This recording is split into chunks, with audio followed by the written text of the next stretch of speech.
And we are live. Hello and welcome. This is Highly Articulated. I am Adam, as it says in the corner there. Um, Solo episode today. So I thought, why not do, because I've been sort of having this discussion with a bunch of people recently. Why not do an origin story episode? Just a little bit of backstory about myself, some history, sort of how, when, and why I got into toy collecting on the scale that I am now. Um, there wasn't a ton of news either, so it wasn't a hard choice to pick this. And I just thought it would be fun, just to share a little bit more about myself, so that you guys know a little bit more about me, and sort of what my interests are, what my interests aren't, so on and so forth. Um, the big thing for me is that I say this all the time, and it really is true. Very much I'm very much not a collector so much as I am somebody that just buys a lot of toys. And what I mean by that is that I I buy everything with the intention of opening it. I'm not somebody that buys for, speculative reasons. I'm not somebody that buys for reasons any other than, if it's a toy that I'm interested in and it's a toy that I want to unpack and play with and pose. um, that's really what my motivation is, um, for buying. So with that in mind, let's go all the way back, to me as a little kid.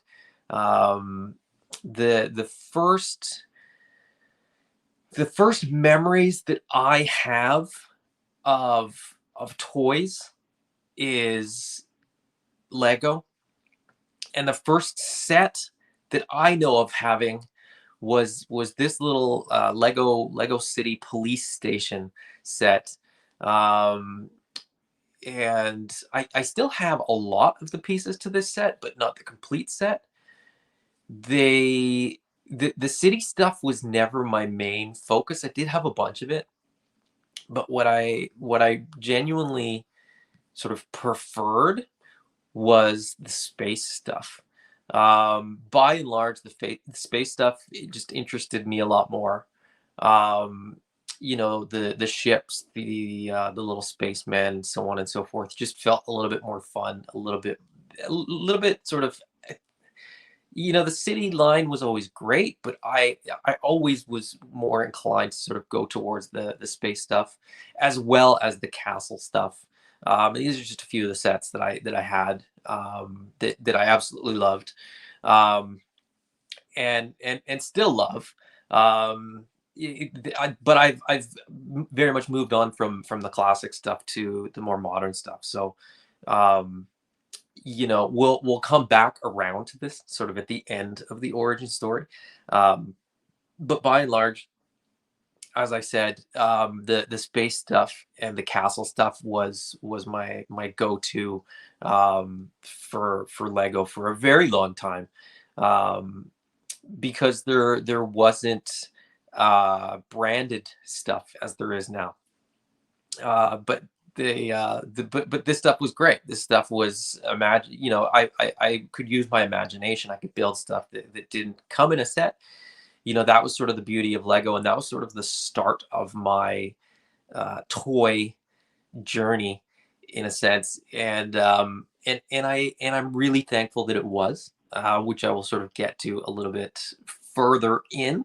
Um, this was one of the last sets that I that I remember getting. Um, and this, I think, is like 1996 or something like that. So Lego for me started probably around 84, and went to like 96, give or take. Um, and then that was sort of the beginning of my sort of dark age for Lego, so to speak. The other things that I was really obsessed with and sort of passionate about, um, Disney's Robin Hood, the animated Robin Hood with the fox and the bear and the lions and like all that kind of stuff, was as I reflect, maybe the beginning of my sort of love affair with anthropomorphized animals, and I still love it to this day. And one of the very first things that I remember sort of building in terms of dio, in terms of customs, was I actually just sort of cut out general shapes of the various figures from Robin Hood, and sort of drew and then colored in, to make essentially cardboard cutout figures. And then I had a box that I turned into a castle by sort of cutting an opening to have sort of a drawbridge type of thing. And that's one of my earliest childhood memories. That goes back to when I was, well, so I was born in Prince George, and we moved from Prince George when I was 5, and it was in Prince George. So that was when I was 4 or maybe 5, give or take, um, somewhere in there. But like that's probably my oldest vivid memory of toys, even though it wasn't toys. Um, but then it was sort of right around that time too that I got into GI Joe, and I got into other toys, action figure lines, and so on and so forth. Uh, the funny thing about GI Joe is that I kind of got into the toys first, and then I got into the cartoon, a little bit later, and I didn't really get into the comic books until much, much later. So my connection to GI Joe is toy, cartoon, comic. So there's some characters that I always had that I didn't know the backstories of, and I wasn't a kid that kept file cards. I wasn't a guy, like, I didn't read the file cards. I didn't know any of the file cards. It wasn't something. Um, it wasn't something that was very important to me in a weird way, because the toys, I created the stories as I sort of played with the toys, and um, I didn't really need the stories or the file cards or anything. It might have been also because of my age. I might have also just sort of not. I didn't bother caring. Strangely, because I started out so young with GI Joes, I kind of continued that way all through. Um, like, I still don't know the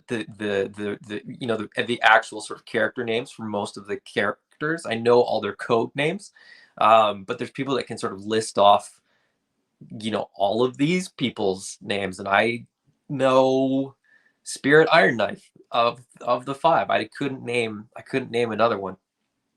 Um, Hector Delgado, is that Shipwreck? I don't know. It doesn't matter. Point is, I didn't really care, um, because it wasn't relevant to my play patterns, I guess.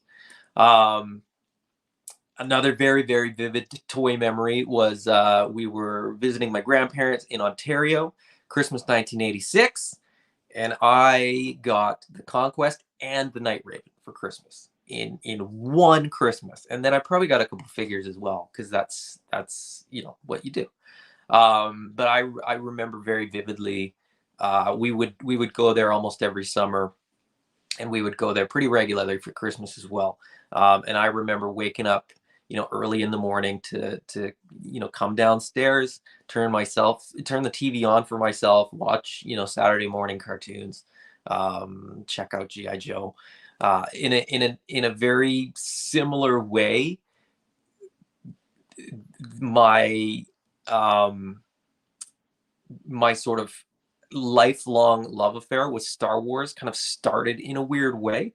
Um, in that I started with Return of the Jedi. So I'm pretty certain that I saw Return of the Jedi first, followed by Empire Strikes Back, and I think it was years before I saw New Hope. So my love of Star Wars, is always going to be centered around Ewoks and huts and things like that. Certainly not the way that most people do it. And again, I was about 5 or 6. No, I would have been 5 years old, because I was going to the kindergarten that I went to. And then I would walk from and after kindergarten, I would walk to um, where I would be babysat, because that's where my brother, who was younger, was babysat. And so I would go, but all the other kids were, 2 or 3 years younger than me. So they would effectively just put me in the basement and say, you can watch TV, you can watch whatever. They had a VHS copy of Return of the Jedi, and I would watch it every day. And I don't remember if I got through it every day. Like, I don't remember if every day I watched the full movie, but it certainly feels that way. Um, and so, like I said, objectively, I understand that Empire Strikes Back is probably the better film in terms of story, in terms of writing, in terms of the overall sort of narrative of the overarching story. But Return of the Jedi is, and probably will remain my favorite Star Wars um, thing, right? Movie, TV show, comic book, whatever. Um, and so I sort of tend to gravitate towards um, Star Wars Return of the Jedi toys. Now I do like the Bespin Luke. Well, Luke Skywalker is my favorite character from Star Wars. So like Bespin Luke is like my favorite look from Star Wars. But Black Jedi Luke Skywalker was always going to be my favorite. Um, and the Ewoks, people complain about the Ewoks. I love the Ewoks. Again, because that was sort of my first exposure to Star Wars.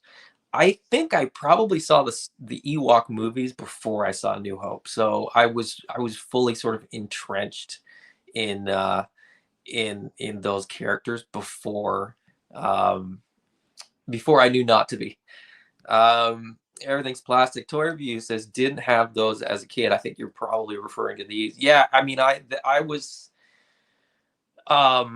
pretty lucky as a kid to sort of have a lot of this cool stuff. My brother and I were very dissimilar. My brother was always more of a sports guy. So for Christmas, he would get, a new hockey stick or a new basketball or a new tennis racket or whatever. And I would get toys. And he would go and do his thing, and I would go and do my thing. So again, there's sort of a running thread through the narrative of me sort of, you know, hanging out by myself in a basement or in a backyard or something like that, playing with toys. Um, Getting back to Star Wars, as far as Lego goes, I was, putting together Lego X-Wings long before there was a Lego X-Wing, long before there was, a Luke Skywalker minifigure. I would get, the black pants, a black shirt, a little head, and I would swap, one of the little yellow hands for a black hand for Luke Skywalker for the glove that he has. Um, and like I said, I would build things like X-wings and other TIE fighters were ones that I would build all the time too. They were terrible. They were, you know what I mean? Like, it wasn't as though I was like this really, really skilled Lego builder. I just enjoyed building things that I saw in movies and such.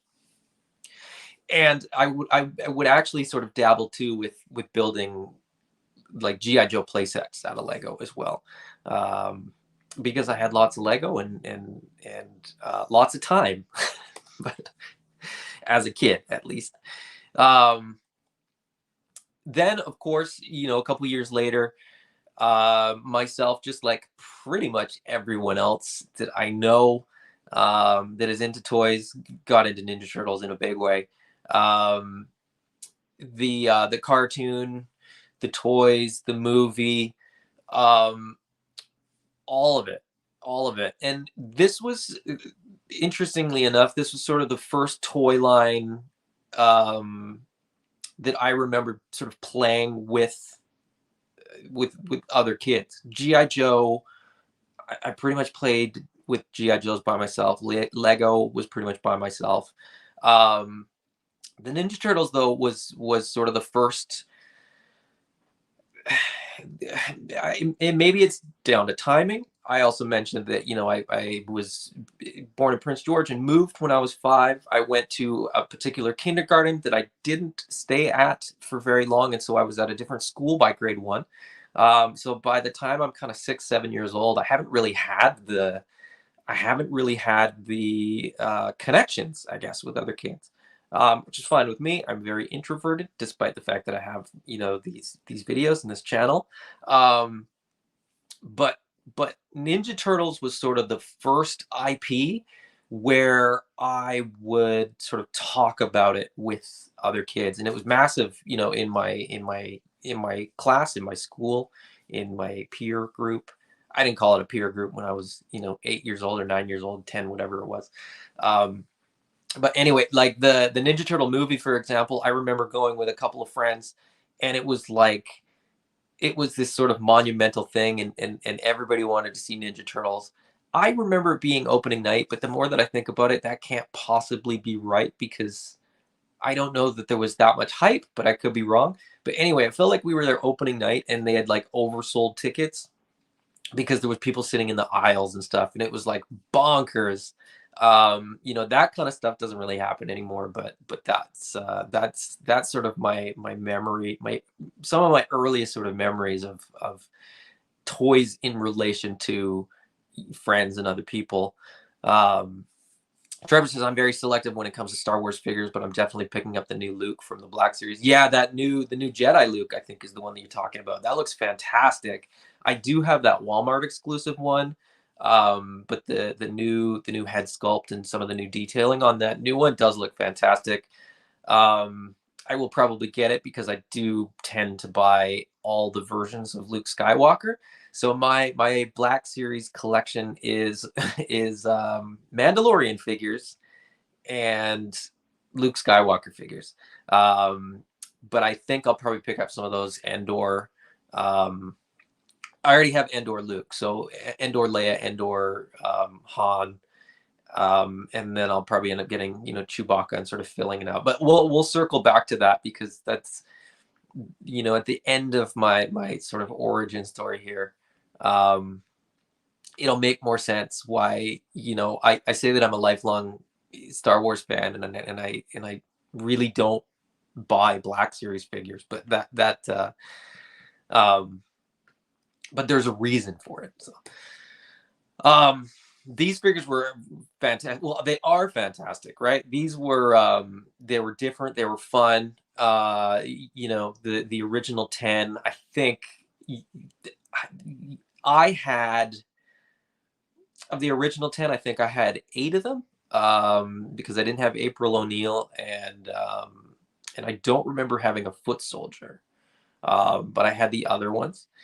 And then got into them, in a big way, sort of as the line expanded too. I you know I would pick and choose. Like, I was into a whole bunch of toy lines.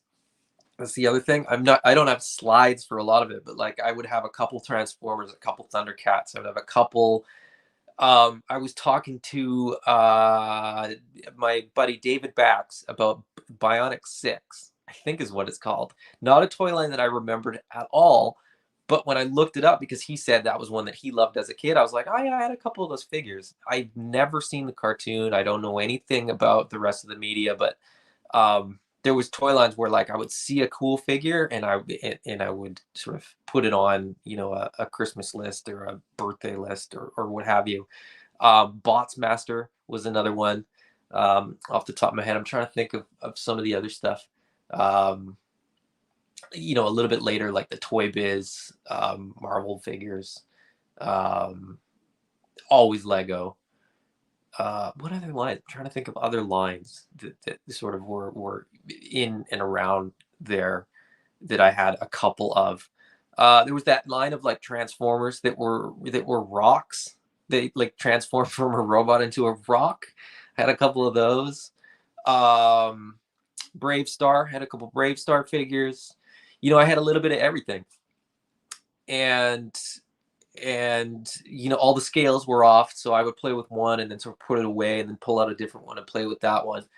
Um, but Lego GI Joe, Lego GI Joe, Ninja Turtles, probably the three that I had the most of, that I had the biggest collections of. This was, to the best of my memory, the last Ninja Turtle that I ever got, the Metal Mutant Raphael with the Phoenix Spirit armor. I just loved the design of this. I'm not, I don't really, I'm not in the Facebook Ninja Turtle community, so I don't know what people's feelings are towards the figures sort of once they got this late into the line. Um, this figure was a pain in the butt.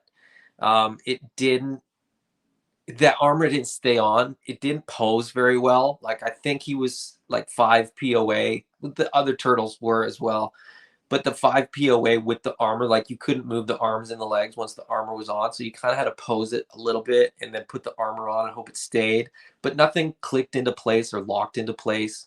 It was all entirely um, just sort of hanging on the frame of the turtle. Um, everything's plastic. Toy Review says Turtles and Joes were my favorites as a kid. I think, yeah, I mean that's true for me too, and I think that's true for a lot of kids. I think the big ones were GI Joe, He-Man, Transformers, and Ninja Turtles. Sort of depending on the era, you might skew one way or the other. But those were sort of the big ones.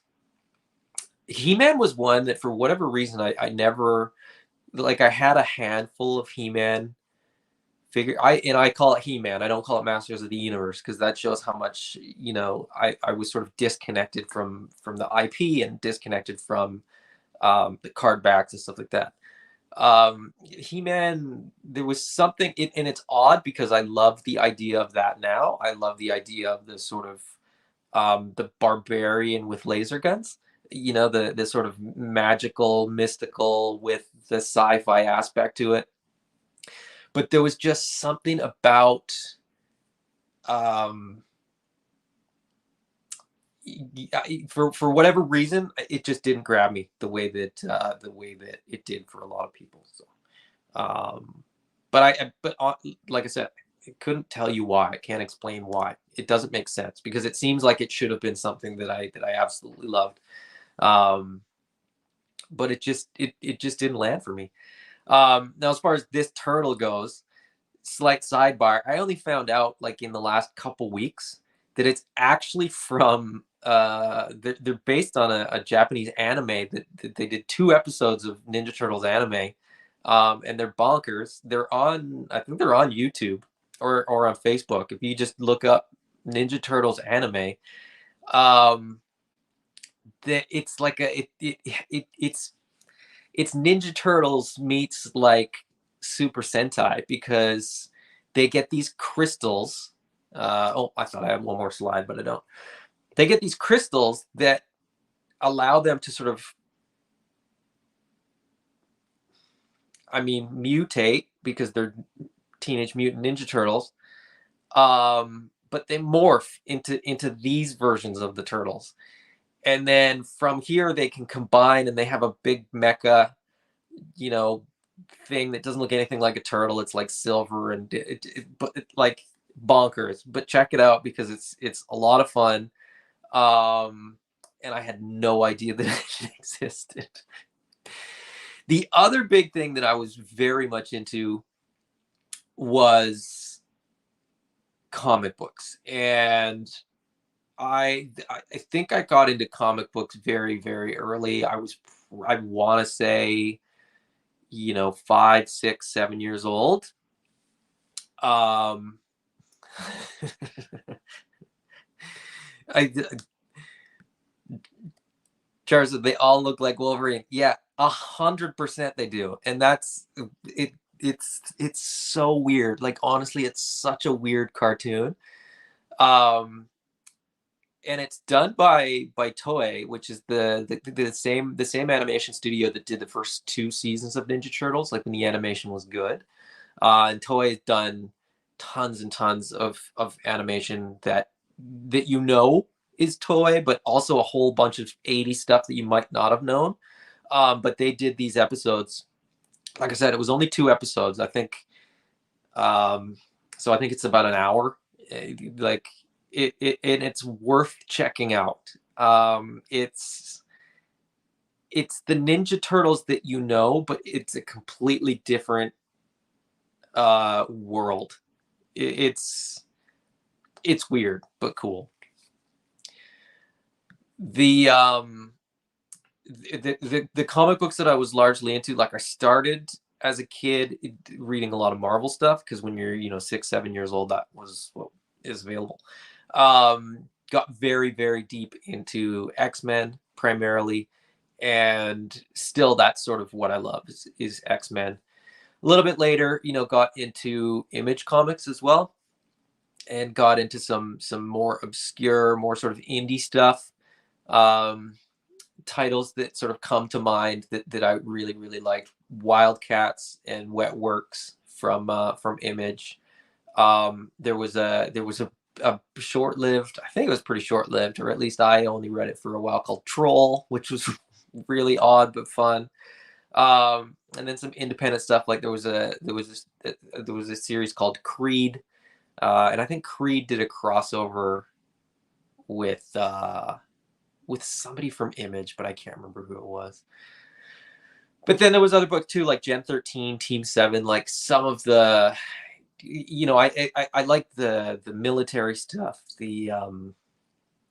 Image tended to have a more, um,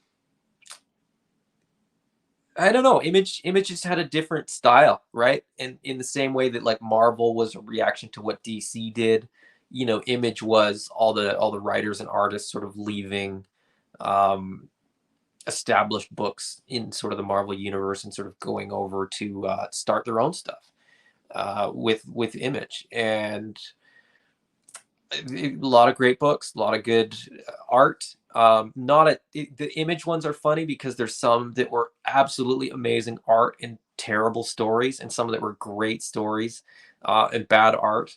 And I can't even remember which were which because as a kid I didn't care, and I didn't. There's storylines that I know I have the comic books for certain storylines, certain plot lines. But I feel like I didn't even read the books. I was just way more interested in the art. Um, I got this up because obviously we're now getting these figures, and this was like my X-Men heyday. This is X-Men 2, Uncanny X-Men 275. Great wraparound cover with great Jim Lee art, and I love the blue and yellow suits. They weren't for everybody, but I'm really looking forward to getting them. Tyler says Wetworks from Image was pretty cool too. Yeah, that was one of my absolute favorites. Wetworks was, for those of you that aren't aware, Will Portacio, I think, was the name of the artist and writer on that series.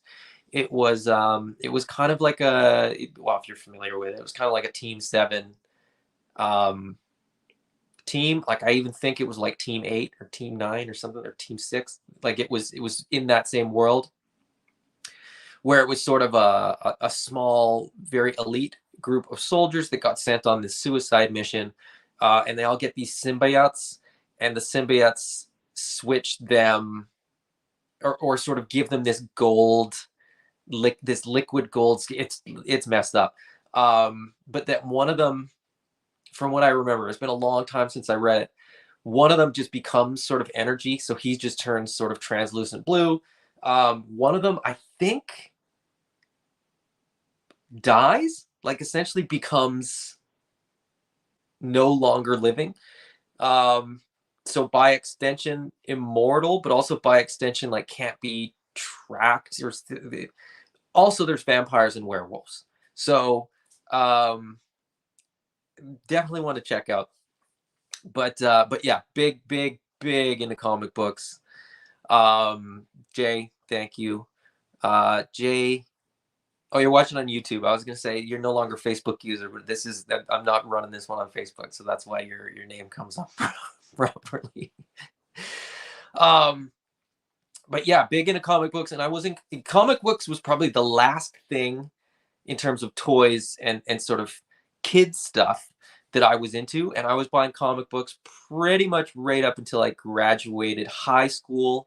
I went to high school in sort of the downtown of Kelowna, so I on my lunch could or when I was skipping class, um, I could walk down to the comic book shop and pick stuff up. And so, like I said, that kind of continued pretty much until I graduated. I was into different books or different things, but that was sort of the last thing that I was into. Um, I was also sort of weirdly into anime and Japanese animation and some manga stuff as a fairly young kid. And timeline, and I've talked about this a little bit before, but like timeline wise, I was into this stuff before, um, like before it really broke in North America. I wasn't like a cool kid. I'm not saying like, oh, I was so cool because I was into it first. I got into it through Japanese friends of mine who uh, who would get VHS videotapes from their family back in Japan, who would get manga from Japan. So it was like all Japanese. We had no idea who any of these people were, apart from when his mom would sort of pop her head in, and we'd be like, "What's this character's name?" And she might know it, she might not. Um, so most of these characters, I didn't know their names until much, much later. Um, Jay said, same here. Actually, high school, I graduated from comic books too. Yeah, I think it's just natural. Jay says, anime, dislike, and unsubscribe. Thumbs up, thumbs down, doesn't matter. The algorithm works either way. A little bit later, I got into to Gundam. So I got into the cartoon, I got into the toys, I got into the models, and Gundam Wing was again kind of like Star Wars. That was my starting point. So it was, is, and always will be my favorite of the Gundam series, which is kind of nice because it's in its own timeline. And if you know what I'm talking about, great. And if you don't, I won't bore you. But the part that is great about this being in its own timeline is that I don't feel too burdened by getting different versions and different variations and sort of evolutions of different suits and things like that, which you kind of end up doing with some other toy lines, right? Where every time a new Snake Eyes figure comes out, if you're a Snake Eyes fan, you got to pick it up. So that doesn't happen with these. There's two versions of these 5 suits, and that's it. Then you got them all. And then that was the beginning of the Dark Ages. So the Dark Ages is a term that that I got from the sort of adult Lego community. Everybody sort of talks about their dark age. So the time that they sort of stopped collecting till the time that they started collecting again is the dark age for adult Lego collectors. And my dark age was basically when I graduated in 2000 until my wife was pregnant with our first child um, in 2015. And so there was sort of a big gap there. I didn't get rid of anything. I had everything in bins at my parents' house. I had gotten rid of bits and pieces over the years just because I had too much stuff. And every time I moved or every time my parents moved, I would give away or sell a couple items here or there. Trevor, the older 4-inch Gundam Wing figures were awesome. I had so many of those. I did too. Those were one of the things that I held on to for longer than I probably should have. They're great, but then once you get into building the actual Gundam models, the models are just so much better. The articulation's better, and you can pose them better, and the accessories are better. And those 4-inch Gundam figures, The plastic was not great. They're fun figures, but there's the Gundam Universe figures now. If you like those 4-inch figures, I would strongly recommend the Gundam Universe figures, which are about a 5 to 6 inch scaled figure. They're um, they're somewhere in between, like the high grade and the master grade scale. So they're somewhere in between a 144 and a 100. I don't know why they didn't just make them a similar size to one of those, but anyway. Jay, I like Gundam markers. I know you do. I know that you use them as sort of paint markers, and they are fantastic. I use them as well. Oh, I got Gundam Universe. They're good for the price. Yeah, there you go. Um, they're yeah, the Gundam Universe figures are fun. I've pretty much only gotten the Wing Gundam ones. Like I said, that's sort of my IP. Um, so again, I don't need to buy all of them. I don't need to buy the ones that are kind of junky. I just buy the wing ones, which tend to be the better ones anyway. Um, but yeah, the my dark age, like I said, where I wasn't sort of actively collecting, really just kind of coincided with, I had other things going on. I was doing other stuff. I was I was making my way in the world, very unsuccessfully, traveling a bit, moving around, following friends, having fun. Um, was into BMX and skateboarding, got into road cycling, got into a bunch of different things that sort of took up my time, and wasn't actively collecting. But like I said, I still had all my stuff, and every time I moved, I would kind of open the bins and get those nostalgic feelings, and then 2015 was sort of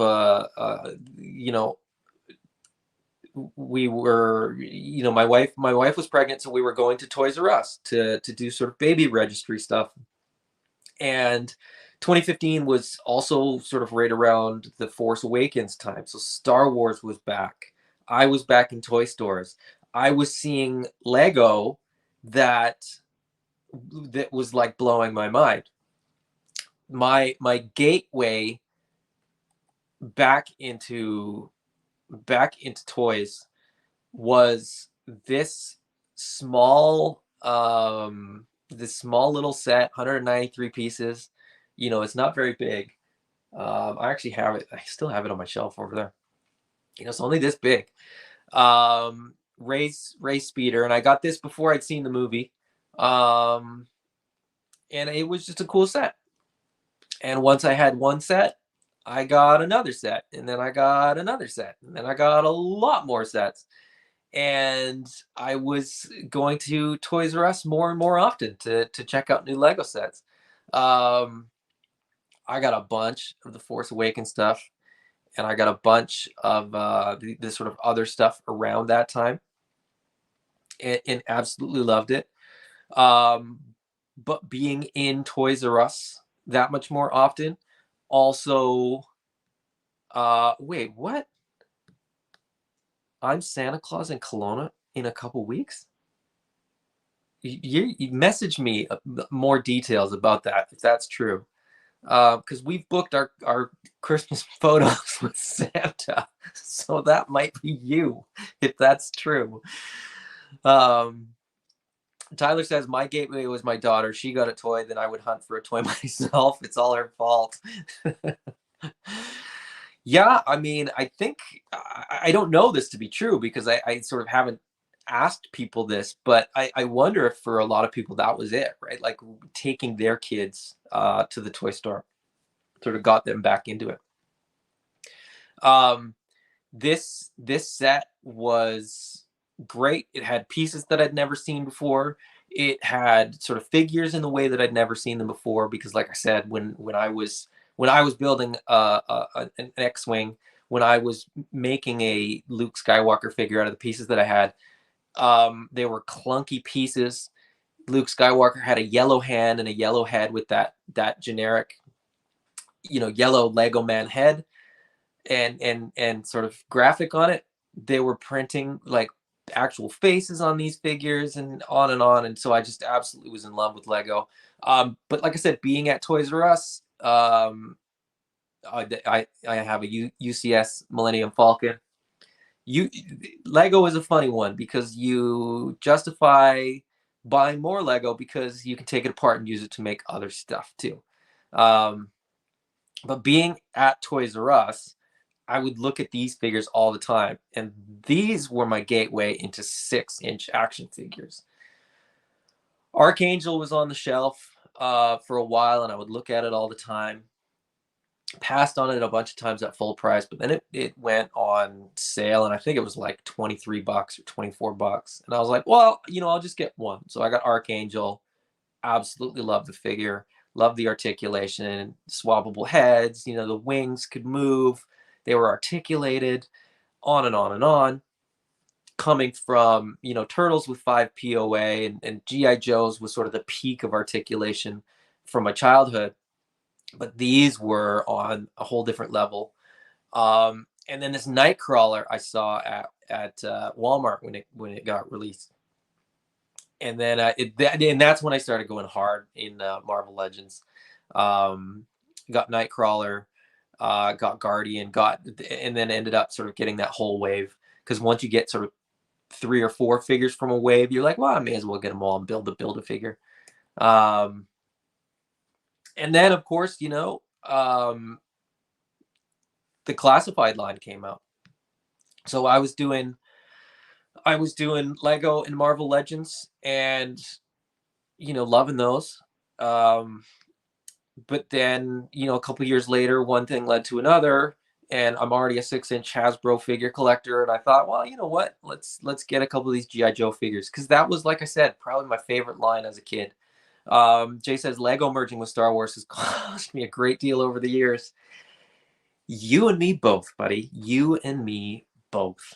I've recently sort of curbed my Lego addiction, as it were, uh, because there's only so many ships. Um, but getting back to Black Series, the reason I didn't get into Black Series was because I was getting all the characters in the Lego sets, and I was getting ships with those Lego sets. So Black Series didn't really appeal to me because I didn't need it. I had toy forms of all the characters that I wanted. Wicket here is an example of that. The Ewok village had Wicket, and the Ewok village is awesome. Again, I bought a lot of those big Lego sets that came out back then. A lot of them are, I think, worth a lot of money now, but I don't think I could bring myself to get rid of most of them. Jay said, I still have a carded Nightcrawler. That figure is, I still love that figure. That's still possibly my favorite Marvel Legends figure, mostly because of the character, because I just absolutely love Nightcrawler. He's my guy in Marvel and in X-Men.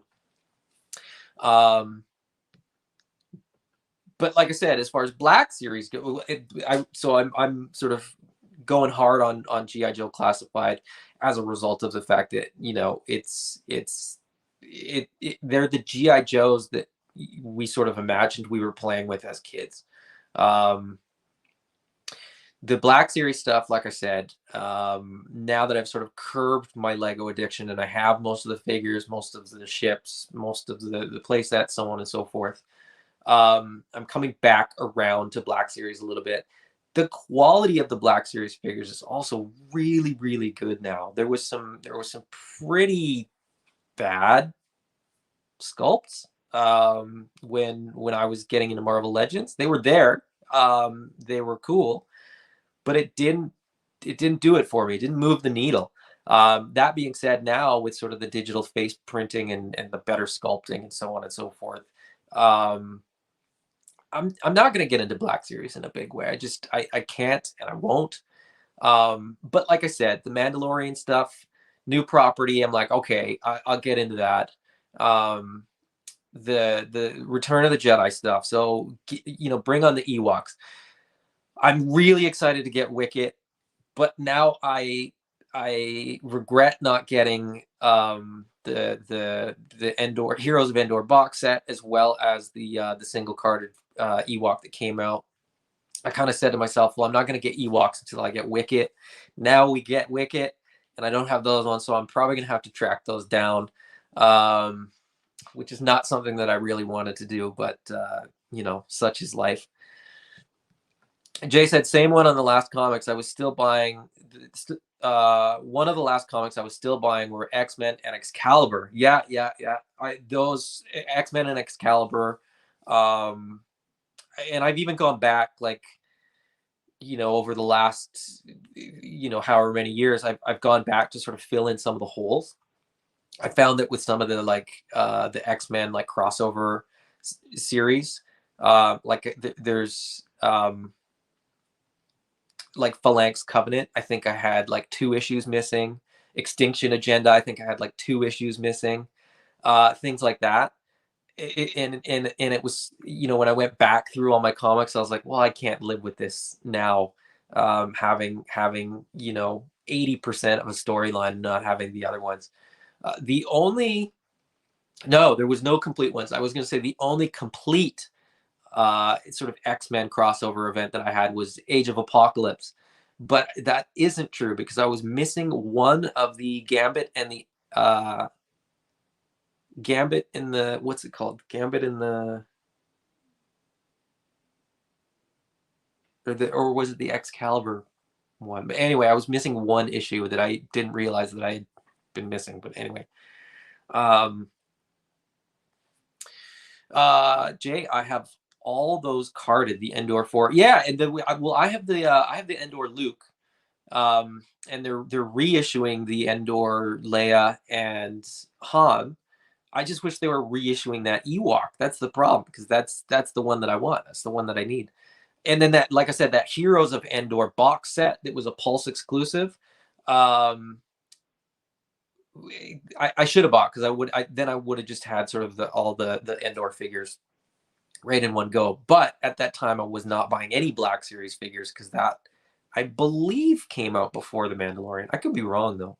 Or maybe it was sort of right around the same time, and I was like, should I jump on this? Maybe not. Jay, Tijo, Han, Luke, and Leia slide. All right, we'll talk. Maybe I'll ask Santa for those for Christmas. But yeah, the Black Series, I wasn't big into it when those came out, so now I'm kicking myself for not getting them. But sort of, again, full circle, coming back to these things, I got back into things in a natural way. Like I said, Lego I got back into because I was at Toys R Us, and it was one of those things where I could sort of quietly build a Lego set while the baby was asleep or whatever. And then Legends was just sort of an easy one to get into because it was at Toys R Us. Classified series kind of just came up as a Marvel Legends collector. It was something that just sort of came up in the media that I was sort of following, where I was, whether it was the Fwoosh or Toy News or whatever, those came up, and I was like, well, I mean, it makes sense, they fit, they're scaled, whatever. These ones, a little bit later, when this Super 7 Robin Hood got announced, I was like over the moon, because this was right in my wheelhouse. Knew that I had to have it. I've had it on pre-order forever. I think it's shipping soon. I think the Super 7 site said that these are like on the water at the moment, which means I might get it in time for Christmas. Oddly, they released this in the second wave of the Disney figures. The first wave had Prince John, so I've got him already. Right over on my shelf over there. It's still in the cardboard box. I haven't opened him because I didn't want to open him until I had Robin as well. And then the TMNT Ultimates, the Super 7 what is it? Super 7 Ultimates TMNT line. Very late to the party. It's I initially was sort of holding off, but given my origin story, it was really just a matter of time before I got into some Ninja Turtles line. And it was really more of I was waiting for the right line. The NECA ones are great, um, but the Toon Turtles, I don't, I'm not as excited about. I have the NECA cartoon turtles, just the turtles. I didn't go any deeper. The Super Seven Ultimates line. I'm not all in for every figure in every wave. But I did reach out to Mike at E Collectibles, my friend and dealer, so to speak, and said, hey, um, can I do like a pile of loot for Super Seven Ultimates? And he said, no problem, man. So I sort of get one of them shipped with every box, and that gives me sort of a buffer where I can sort of get a new one pretty regularly, but I don't have to be sort of crazy about release schedules and stuff like that. And and he also we're doing it like a blind bag type of scenario. So he has my list, and when I get an order, I say, okay, send me one, and I don't know which one it's going to be until it gets here. So I've currently got right on my desk, right in front of me here, Raphael and Bebop. There are a couple more on the way. So in the next, I should have them by the next episode. So I will. I'll very likely actually for those do like a live unboxing. So I'll do I don't know if you guys whether you're paying attention or not. I've been doing live unboxings called Open Late, where I pick a couple figures out of the stack and I'll open them up. I'll probably open the box sort of as the blind bag and do an unboxing of those when they arrive, which may be this week. But they're fantastic. The Super 7 figures. I wish they were a little cheaper, but I mean, I think you get what you pay for. I think they're fantastic figures. So, David, Mr. David Bax, who I spoke of earlier. Are there any other toy lines you would be tempted to collect? Um, the yes is the answer. Um, but sort of, I think this is the last slide that I have. These are two properties that Mythic Legions is a line that sort of doesn't have any sort of IP that I feel nostalgic about, but just by its very nature, I kind of feel nostalgic about it. It kind of takes the place of like Lego castles for me in a lot of ways, and gives me sort of a version of a lot of different movies or TV shows or things that I grew up with. Whether it's like Lord of the Rings, Willow, Lego Castle, like I said, so on and so forth. It's kind of all of those high fantasy IPs rolled into one, and absolutely great figures, tons and tons of fun. And because there isn't sort of a backstory to it, it's a fun one to sort of create a backstory and have my own head canon. I don't feel obligated to sort of follow any lore, and my kids love them. The monkey there is Pale from the Animal Warriors of the Kingdom line, which is coming out very, very soon.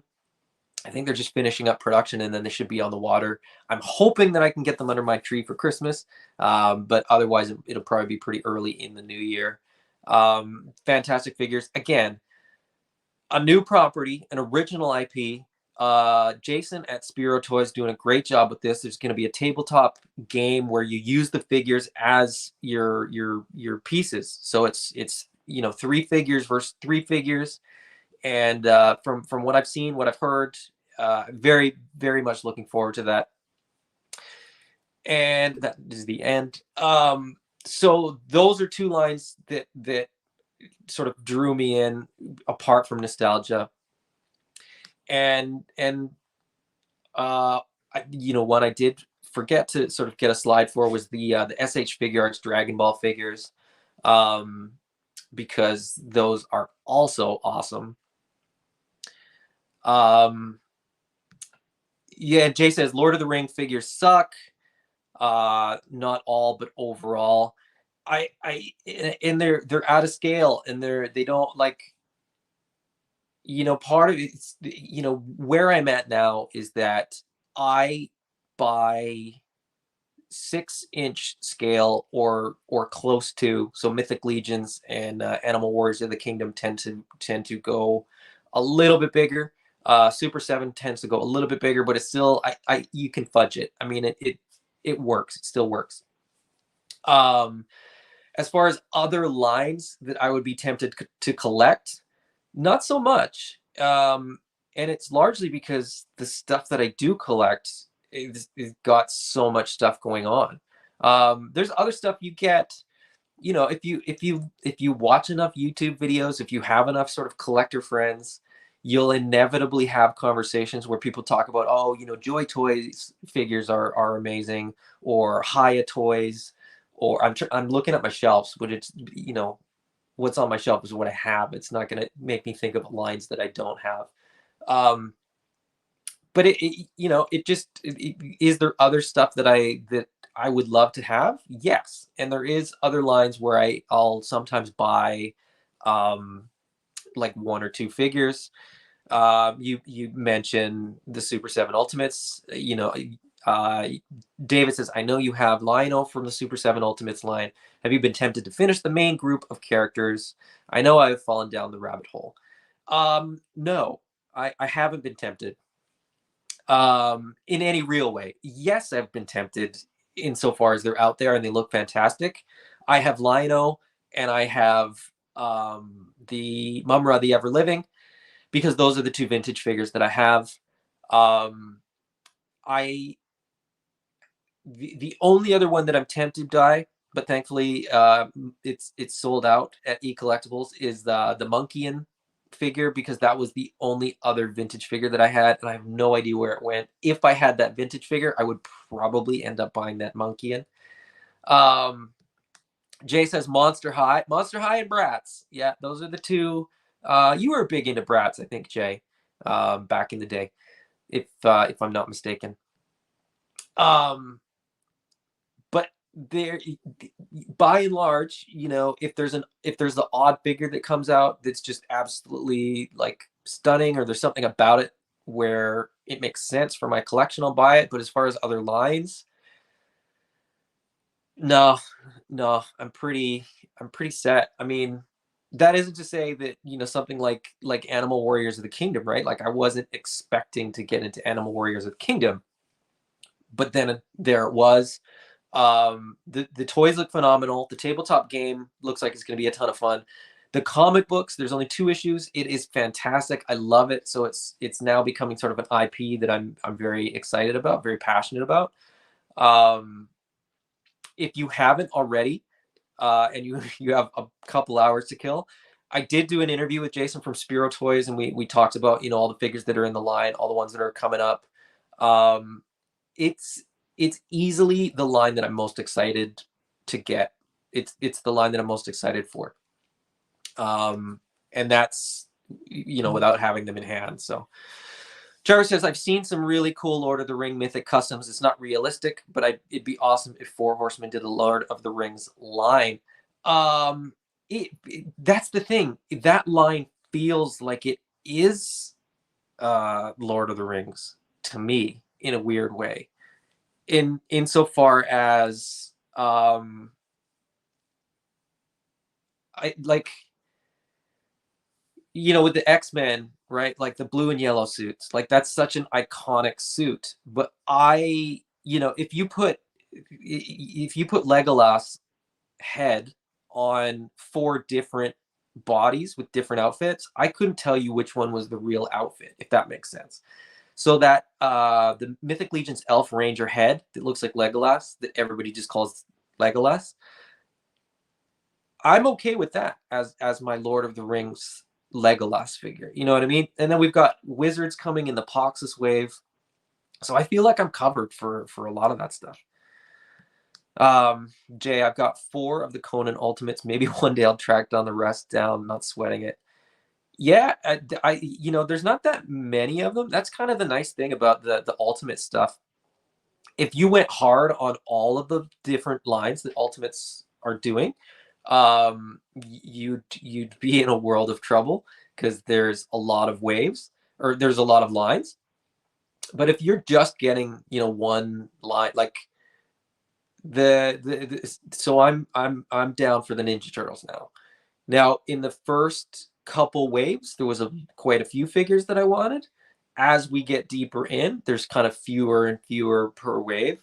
Um, the last wave that came out, um, actually, let me bring it up so that sort of what I'm talking about makes more sense. But I'm gonna bring up eCollectibles website because why not? Because that's where I would be buying them from anyway. Um, if you're not buying from Mike at eCollectibles and you are in Canada, you are doing yourself a disservice. Mike is the best. Great customer service and always happy to help. Always happy to chat when he's not asleep. But where are we at here? Ninja Turtles, Super 7 Ultimate. So the latest wave of Super 7 Ultimate Ninja Turtles, Zack the Neutrino, Slam Dunk and Dawn, a new version of Splinter that is flocked, Scumbug, Wingnut, and Screw Loose. Like, of that wave of the 5 new ones on the purple there, the only one that's on my list is Zack the Neutrino. That flocked Splinter is like a maybe. We'll see. We'll see how I feel. Um, the the yeah, do I need 2 versions of Splinter? Probably not, which is why I probably passed. The weird thing is Zack the Neutrino is like not the figure that everybody else is talking about. Most people tend to be really excited about Slam Dunk and Dawn, Wingnut and or Wingnut and Screw Loose. Those tend to be the 2 that people sort of talk the most about. Um, but yeah, like I said, this is sort of in reverse chronological order. So this is sort of the newest figures to the oldest, but like the glow in the dark ones aren't for me.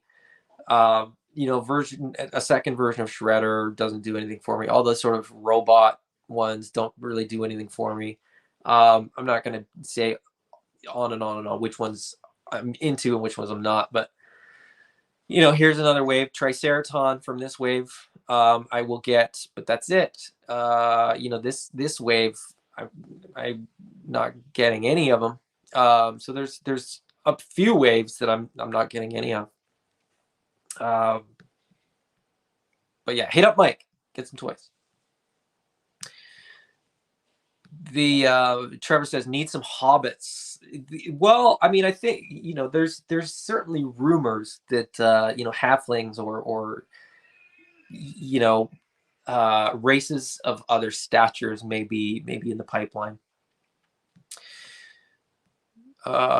David says the Robin Hood Ultimates have been very tempting. That was one where like I didn't pull the trigger on Prince John until Robin Hood got revealed, and then I placed the order for 2. Now that being said, it was only 2, and if they sort of continue to give us Robin Hood figures, I could see it being in Disney waves, so I could see it being sort of 1 character per wave, if any. But we've now gotten a couple waves that haven't had a Robin Hood figure. I kind of would like more. I mean, I would like Little John. I would like the Sheriff. I would like a couple of the Rhino, or no, the Rhino. Was there 1 Rhino Executioner, or was there more Rhinos? But then there was like the Hippo Soldiers and stuff like that. Like, if I got sort of 1 of those a year, I'd be happy because it's not a line that I necessarily need. It's just a line that's purely for fun, and just sort of hits right in the right spot. Dave said Mike at eCollectibles is amazing. Highly recommend him for all your action figure needs. I 100% agree. Mike is Mike's fantastic. And not to get too deep into the weeds, but and not to get too specific, but being a Canadian toy retailer is not easy. One recently closed, and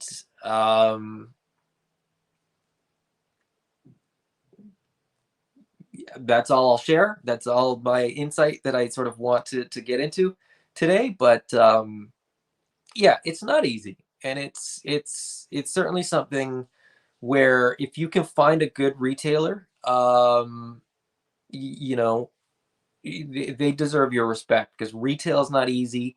Dealing with collectors is not easy. Dealing with rising costs and rising shipping costs and so on and so forth isn't easy. This is the Knights of the Mythic Legions, Knights of the North sigil that we've got. Our Canadian Mythic Legions collectors group.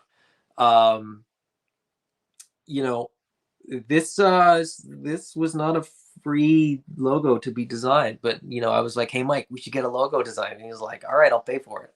Okay. He's always down. He just wants to help collectors. So again, Mike at E Collectibles, hit him up, buy some stuff from him. He's got lots of cool stuff. Jay says I actually wasn't that.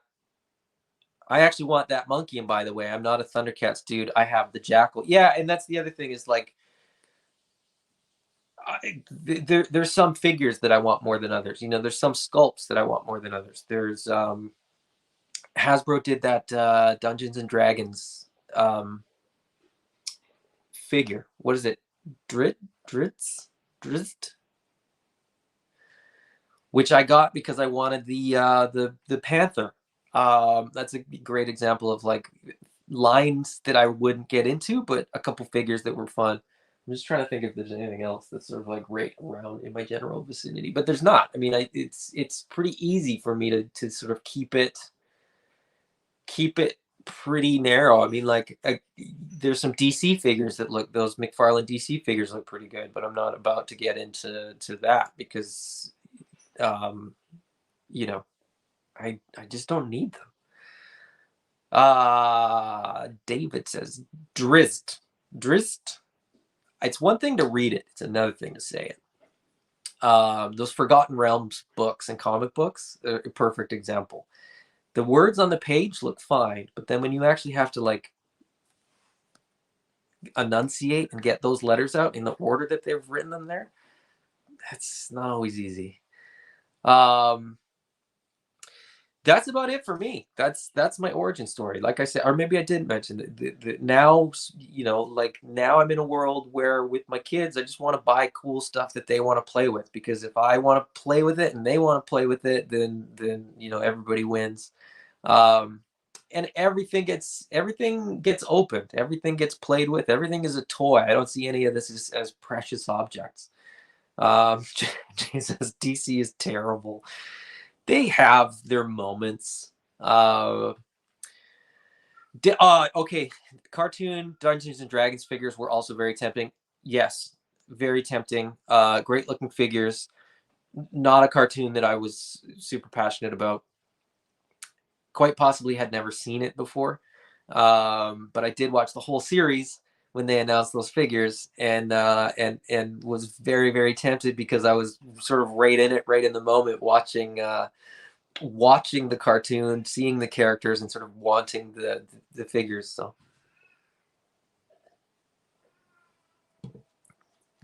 Jay says Batman should come to Marvel. Um, yeah, I don't know how that would work. There was back in the day they did do crossovers, like they did Marvel and DC did a crossover. I don't know, I can't remember off the top of my head. I'm sure there was some version of Batman. It's called Amalgam Comics. So they had a little very short-lived, but they had a little label that was Amalgam Comics, and it basically was like JLA, but like they would take characters and kind of fuse a Marvel character with a DC character. it seemed very clever when I was young, but I still have those comics and they're not very good. Um, but some of those crossovers were great. Some of my favorites, Batman and Spawn was a good one. Um, Deathblow and Wolverine is probably my favorite one. Still my favorite. I meant to pull that out recently, actually, when we were doing the last episode where we were talking about toy lines that we wish had existed, and I was saying Image should have done one. Um, a Deathblow figure would have been something that I would have loved. Dark Claw, says David. Is that a Marvel character? Is that the amalgam? Um, Superman should eat kryptonite. You say that, Jay, but here's my take on Superman. And if it wasn't a DC book, I would probably still be into it.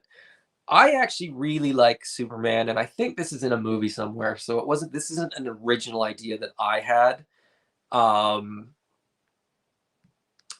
David Batman Wolverine crossover was Dark Claw. Yes, I vaguely remember that, but Jay said Superman should eat kryptonite. I don't say that. I love the idea. It's sort of the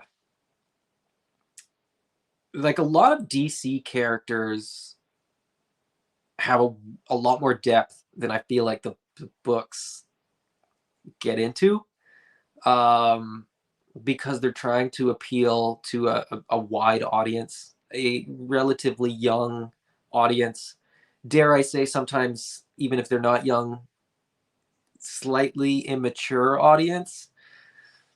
So, like aspects of Batman, I watched Mask of the Phantasm the other night as a result of the passing of the voice actor that did Batman for many of the animated films as well as the animated series. And Mask of the Phantasm, what hit me, I loved that movie as a kid, but didn't see it the same way that I saw it when I watched it yesterday. What hit me about that movie is how alone Batman is, because he has to live this life where he's essentially up all night doing stuff, and he's got to keep his identity secret. Kind of like in Batman Returns, where he loves this woman, but can't really let her know who he is, and then he peels the mask off. Anyway, that's the end. But spoiler alert. But Superman, it is, like I said. I think I heard this in a movie somewhere. I think this is not my original thought, but I love this idea that Superman is in disguise when he is Clark Kent.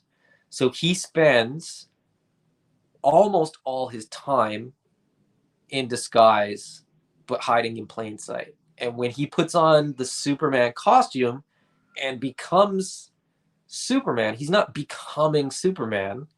He's like unbecoming his alter ego, if that makes sense. Which to me is a fascinating thing, and psychologically is just the opposite of just about every other hero. Which is why I still love Superman, because I think the psychology and the story that you could sort of get from that, or what you can sort of pull from it in terms of his relationships and stuff like that, when they're written well, can be really fascinating. Now, Superman, sort of generally speaking, is a little bit on the nose. I get that. But that's sort of my take on Superman. But anyway. Jay Wright, Punisher does that. Punisher does what? Punisher was a book that I absolutely loved. I remember as a small child reading Punisher and watching a show called Tour of Duty, which you may or may not be familiar with, but it was not a show that a child should be watching. It's just a reflection of what our parents sort of let us get into when we were younger. That probably would not fly now. A lot of the stuff that I would read comic book wise or watch TV wise, I would probably not allow my kids to watch at the age that I was watching it. But that's the way things have changed, I suppose. Jay says, "Oh, hey, there's Superman with glasses on and a suit." Yeah, I mean that's it, right? That's the thing. It's ridiculous and preposterous because he's not hiding. It's a really bad. It's really badly executed.